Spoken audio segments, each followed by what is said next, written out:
राजपुर गांव की सीमा पर खड़ी थी विशाल चौहान हवेली, जिसकी ऊंची दीवारें और पुराना नीम का पेड़ उसके इतिहास के साक्षी थे। ये वही घर था जहां कभी प्रेम, भक्ति और अपनापन एक साथ रहते थे।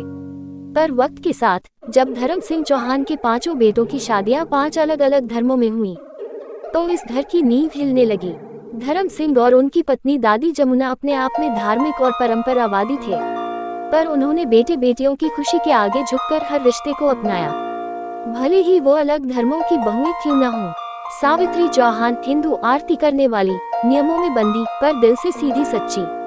आयशा चौहान मुस्लिम, नमाज की पाबंद पर हर किसी की मदद के लिए तैयार। हरप्रीत कौर चौहान सिख, खुली सोच, दिलदार और जिंदा दिल, वही गुरु बोलकर सबका मन खुश कर देती। मारिया चौहान ईसाई, संगीत प्रेमी, चर्च जाने वाली, लेकिन सबकी मुस्कान की वजह। तारा चौहान बौद्ध, शांत, संयमी और हमेशा सच्चाई का रास्ता दिखाने वाली। पहले पहले तो सब एक दूसरे की रीति रिवाज देखकर मुस्कुराते थे, एक दूसरे के त्योहारों में शामिल होते थे, और हवेली में हर दिन किसी न किसी धर्म की रौनक रहती थी। कभी आरती की घंटियां, कभी अजान की मिठास, कभी कीर्तन, कभी चर्च की धुन। पूरा घर एक जीता जागता भारत बन गया था। पर धीरे धीरे धर्म का रंग गाढ़ा और मन का रंग फीका पड़ने लगा।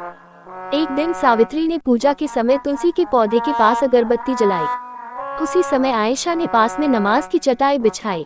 हवा के झोंके से धुआं उसकी तरफ चला गया। भाभी, जरा ध्यान रखिए, धुआं मेरे वजू में चला जाता है। आयशा ने शालीनता से कहा। सावित्री बोली, ये तो पूजा का समय है, अब मैं अगरबत्ती भी न जलाऊं क्या? आवाज थोड़ी ऊंची हुई, फिर जुबान से ताने निकल पड़े। बाकी बहुएं पास आ गईं। हरप्रीत ने हंसते हुए कहा, ओए, तुम दोनों क्यों लड़ रही हो? अगरबत्ती से कोई नमाज नहीं टूटती। मारिया ने कहा। ध्यान रखना चाहिए, हर धर्म की अपनी इज्जत होती है। तारा बोली, अगर सब थोड़ी देर रुक जाएं तो सबका काम हो सकता है। पर बात बढ़ गई। अब हवेली में सन्नाटा और दूरी बढ़ने लगी। दिवाली और ईद एक ही हफ्ते में आ गईं। सावित्री ने पूरे घर को दिए और रंगोली से सजाया। वहीं आयशा ने इत्र, सेवैया और सजी दुआ की तैयारी की। लेकिन समस्या तब आई जब दोनों ने आंगन को अपने अपने ढंग से सजाने की जिद पकड़ ली। ये रंगोली मेरी पूजा का हिस्सा है। सावित्री बोली। आयशा बोली, और ये सफाई मेरी नमाज की पवित्रता का हिस्सा। दोनों की बातें तेज हो गईं। हरप्रीत बीच में आई। ओए, आंगन क्या तुम्हारे बाबी का है? मिल बांट लो। मारिया बोली, कभी कॉम्प्रोमाइज करना भी सीखो। तारा ने कहा, तुम सब भूल रही हो, धर्म तो मन की सफाई सिखाता है, घर की दीवारों की नहीं। पर किसी ने सुना नहीं। आंगन आधा रंगोली और आधा सफेद चादर से ढक गया, और हवा में रिश्तों की खटास तैरने लगी। अब रसोई भी धर्म के हिसाब से बढ़ गई। किसी ने कहा, हम अंडा नहीं पकाएंगे। किसी ने कहा, हम प्याज लहसुन नहीं छोड़ेंगे। किसी ने कहा, हम प्रसाद में दूध देंगे। किसी ने कहा। हम सिर्फ फल खाएंगे। रसोई में 5 चूल्हे जलने लगे, पर उस घर की गर्मी ठंड में बदल गई। दादी जमुना अक्सर बैठी सोचती, जिस घर में एक रसोई से 5 धर्मों का स्वाद मिलना चाहिए था, वो घर अब 5 टुकड़ों में बंट गया है। एक दिन धर्म सिंह बीमार पड़ गए। डॉक्टर ने दवा लाने को कहा। हरप्रीत ने गाड़ी निकाली, पर आयशा बोली, मुझे दवा की दुकान का रास्ता मालूम है। सावित्री बोली, मैं अपनी पूजा खत्म कर लूं, फिर चलती हूँ। मारिया बोली, भगवान पर भरोसा रखो, सब ठीक होगा। तारा चुप रही, बस सबकी बात सुनती रही। दादी जमुना ने गुस्से में कहा, किसी में भी एकता नहीं, तुम सब अपनी अपनी राह चल रही हो। उनका दिल भर आया और वो अपने कमरे में चली गईं।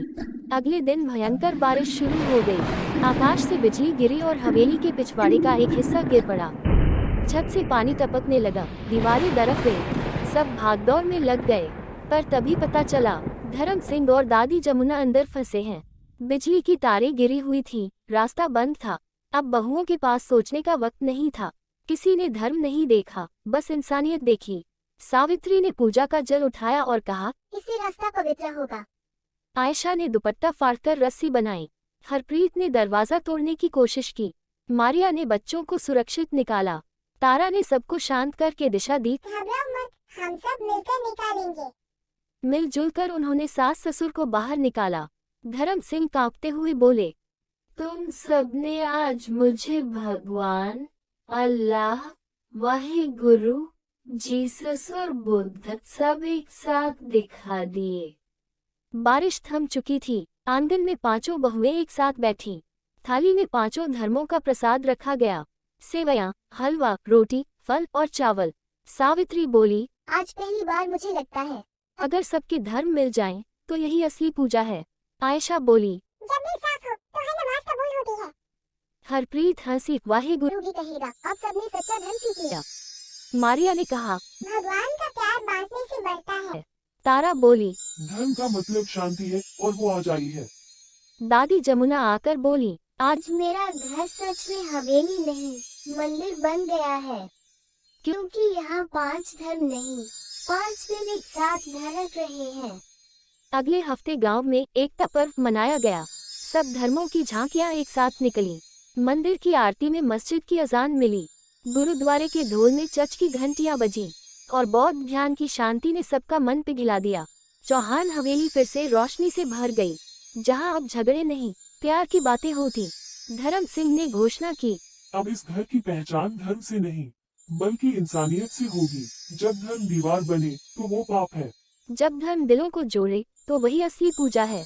झगड़े मिट जाते हैं, पर प्रेम की गूंज हमेशा रह जाती है।